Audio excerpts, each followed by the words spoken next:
আসসালামু আলাইকুম। আজকে সকাল সকাল কবুতরকে খাবার দেওয়ার জন্য আসলাম। এই কবুতরকে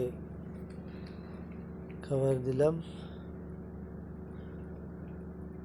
আসলে এদের সময় দিতে পারি না, তাই এদের পিছনে একটু সময় দিতে হয়। সময় দিলে এরা একটু ভালো থাকে এবং সুন্দর থাকে। আর বৃষ্টি বাদলের কারণে এখানেও প্রচুর ময়লা টলা হয়ে গেছে, এগুলি পরিষ্কারও করতে হয়। আর একটু রোদ্র হলে এগুলি শুকিয়ে গেলে ঝাড়ু দিলে চলে যায়।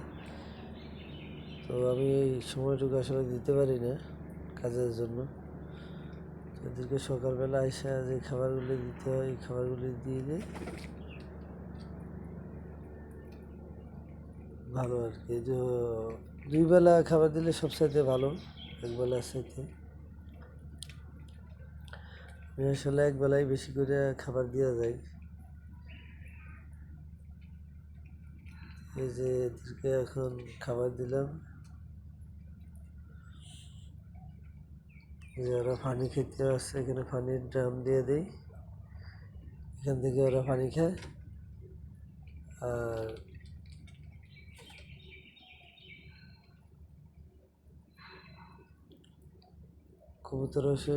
কবুতর হইল এটা ভালোবাসার প্রাণী। আসলে এটার পিছনে বেশি শ্রম দিতে হয় না। সকালবেলা একবার 10 মিনিট, আর বিকেলবেলা হয়তো 20 মিনিট বা আধা ঘন্টা, এতটুকু সময় দিলেই যথেষ্ট।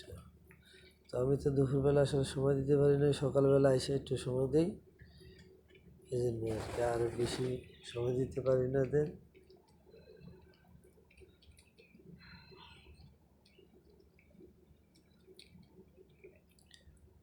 তো আজকে এই পর্যন্তই। আসসালামু আলাইকুম। আমার সাথে থাকবেন, নতুন নতুন ভিডিও দেখার জন্য অবশ্যই পাশে থাকবেন। আসসালামু আলাইকুম।